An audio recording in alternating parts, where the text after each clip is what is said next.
രാവിലെ 11 ഷോയ്ക്ക് കാട്ടാളം മൂവി കണ്ടുവന്നിരിക്കുകയാണ്. ഹലോ മച്ചാമരെ, welcome back to my YouTube channel. എന്റെ പേര് അതുരാജ്. സിനിമ അഡിക്റ്റഡ് ഡബ്ല്യൂലേക്ക് ഏവർക്കും സ്വാഗതം. എന്റർടൈനേഴ്സിന്റെ ബാനറിൽ ആന്റണി വർഗീസ് പെപ്പെ നായകനായിട്ട് വരുന്ന പോ ജോർജ് സംവിധാനം റൈറ്റിംഗ് ചെയ്ത കാട്ടാളൻ എന്ന് പറയുന്ന മൂവിയുടെ വിശേഷങ്ങളാണ് ഇവിടെ പങ്കുവയ്ക്കാൻ വന്നിരിക്കുന്നത്. വീഡിയോയിലായിട്ട് പോവാം. മലയാള സിനിമ ഇന്നുവരെ കണ്ടതിന് വെച്ച് ഏറ്റവും വയലൻസ് എറിഞ്ഞ സിനിമ നിർമ്മിച്ച പ്രൊഡക്ഷൻ ടീമിന്റെ ഭാഗത്ത് നിന്ന് വരുന്ന രണ്ടാമത്തെ മൂവി അതാണ് കാട്ടാളൻ. First movie Marco. അത് അമ്മാതിരി റിസ്ക് ആണ് അവർ ഏറ്റെടുത്തത്. അത് ഫസ്റ്റ് മൂവി ആയിരുന്നത്. അവര് പ്രൊഡ്യൂസ് ചെയ്യുന്ന ഫസ്റ്റ് മൂവി മാർക്കോ. അത് ഇത്ര മലയാള സിനിമ കണ്ടിട്ടില്ലാത്ത ടൈപ്പ് ഒരു വയലൻസ് കുത്തി നിറച്ച് ആ വയലൻസിനെ മാർക്കറ്റിംഗ് ആയിട്ട് എടുത്ത് അത് അമ്മാതിരി വിജയമായിട്ടുള്ള പടമാണ് മാർക്കോ എന്ന് പറയുന്നത്. എനിക്കത് എന്താ പറയാ, എന്താണ് ആ പടം വർക്കായെന്ന് വെച്ചാൽ വയലൻസ് പറഞ്ഞിട്ട് അവര് വയലൻസ് എന്താണ് ഇങ്ങനത്തെ രീതിയിൽ വയലൻസ് ആയിരിക്കും എന്നൊക്കെ പറഞ്ഞ് ആ അമ്മാതിരി എക്സ്പീരിയൻസിന് നമ്മൾ സമ്മാനിക്കും. മാസ ആക്ഷൻ രംഗങ്ങളൊക്കെ നിറഞ്ഞ് മൊത്തത്തിൽ നമുക്കൊരു തിയേറ്റർ പക്ക ബീജമും പക്ക തിയേറ്റർ എക്സ്പീരിയൻസ് സമ്മാനിച്ച മൂവിയായിരുന്നു മാർക്കോ. അതേപോലത്തെ ഒരു എക്സ്പീരിയൻസ് സമ്മാനിക്കാനായിട്ടാണ് സമ്മാനിക്കും എന്നുള്ള പ്രതീക്ഷയിലാണ് ഞാൻ ഇത് കാട്ടാളൻ മൂവി കാണാൻ പോയത്. അത് എത്രത്തോളം എന്നിലത് ഉണ്ടാക്കിയെന്ന് പറഞ്ഞാൽ എനിക്കിത് മൊത്തത്തിൽ ആവറേജ് അനുഭവം.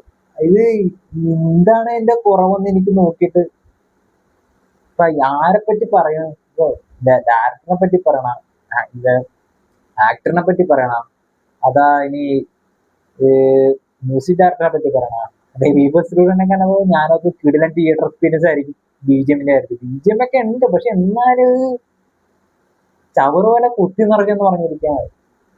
കുത്തി നിറഞ്ഞു വെച്ചിരിക്കുന്നു. ഇതിന് മാത്രം ബിജിഎം ആടി വെക്കുന്ന കാര്യമില്ല. ഇത് ഓവറായി പോയി എന്ന് പറയും മൊത്തത്തിൽ. പിന്നെ പെപ്പയുടെ അഭിനയവും പുള്ളിക്ക് ഈ മാസ ആക്ഷൻ രംഗങ്ങൾ മാത്രമേ കൂടുതലും ഈ ക്യാരക്ടർ റോൾ ചെയ്യാനായിട്ടാണെങ്കിൽ വലിയ ഇതൊന്നും ഇല്ലെന്ന് തോന്നണേ. ഞാൻ ഒരു പടം അല്ലെങ്കിൽ പെപ്പയുടെ വേറൊരു മൂവി കണ്ടപ്പോൾ എനിക്ക് മനസ്സിലായതാണ്. മാസ ആക്ഷൻ രംഗങ്ങളൊക്കെ ചെയ്യുന്ന പെപ്പ അടിപൊളിയാണ്. ഇടി എന്ന് പറഞ്ഞാൽ കിന്തലടി ആ ടൈപ്പാണ്. എല്ലാ ഫൈറ്റ് സീനാണെങ്കിലും ഇപ്പോ ഇടിയും കാര്യങ്ങളൊക്കെ ഇഷ്ടപ്പെടുന്ന ഒരാൾക്ക് ചിലപ്പോ ഇടി കണ്ടിട്ടിരിക്കുക, അല്ലെങ്കിൽ ബീജമും ഉണ്ടായിരുന്നിരിക്കും ഈ പെപ്പടെ കിന്തലടി എന്നൊക്കെ പറയാനല്ല. അങ്ങനെ കണ്ട് ചുമ്മാ ഇരിക്കാന്ന് വെച്ചാൽ അങ്ങനെ ഒന്നിരുന്ന് കാണാം. അല്ലാണ്ട് ഒരു സിനിമ എന്ന് വെച്ച് നോക്കും മൊത്തത്തിൽ ഓവറോൾ നോക്കി വരുമ്പോ ജസ്റ്റ് ഒരു ആവറേജ്. ഇതെന്ത് പടം പടം കണ്ടു കഴിഞ്ഞപ്പോ ഞാനത് ഇങ്ങനെ കഥ ഉണ്ടാന്ന് വെച്ചാൽ കഥക്കൊരു ഇടക്ക് ഇന്നത് കാണിച്ചിട്ട് ചിലപ്പോൾ കണ്ടിന്യൂറ്റി നഷ്ടപ്പെടുന്ന പോലെയൊക്കെ തോന്നിയായിരുന്നു. അത് പിന്നെ വില്ലൻ സുനില, നമ്മുടെ പുഷ്പക്കകത്ത് വില്ലനാ, ഫസ്റ്റിനകത്ത് വില്ലന. പുള്ളിക്കാരൻ ഒരു രക്ഷയില്ലട്ടാ. വില്ലൻ എന്നൊക്കെ പക്കാ വില്ലൻ. പുള്ളിനെ നമുക്ക് ആ ഒരു സീനിൽ നമ്മൾ കാണുമ്പോൾ ശരിക്കും നമുക്ക് ഉള്ളിൽ പേടി തോന്നുന്ന രീതിയിൽ എക്സ്പീരിയൻസ് തോന്നിയായിരുന്നു. ആ വില്ലനിസം ഒരു രക്ഷയില്ലെന്ന് പറഞ്ഞാൽ അമ്മാതിരി ലെവല്.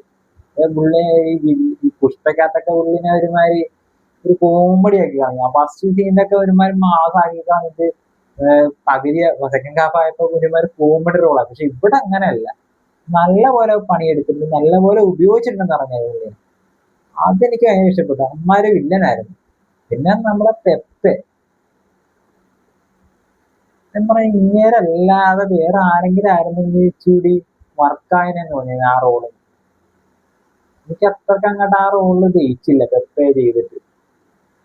മൊത്തത്തിൽ ഒരു സിനിമ ആവറേജ് അനുഭവം മാത്രമേ ഉള്ളൂ. എനിക്ക് സിനിമനെ പറ്റി ഒരുപാട് പറയാനൊന്നുമില്ല. ഞാൻ ആകെ കൂടി ഇത്തിരി സന്തോഷമുള്ള കാര്യം ഒരു കിടിലൻ ക്യാമിയോ ഉണ്ട്. അത് മാത്രമേ ഉള്ളൂ എനിക്ക് ആ സിനിമ കണ്ടപ്പോൾ ഒരു സന്തോഷം. ഇതെങ്കിലും നല്ലതുണ്ടല്ല എന്നുള്ള ഒരു തോട്ട് തോന്നിയത്. എല്ലാവരും പോയി കണ്ടു നോക്കുക. Okay, by.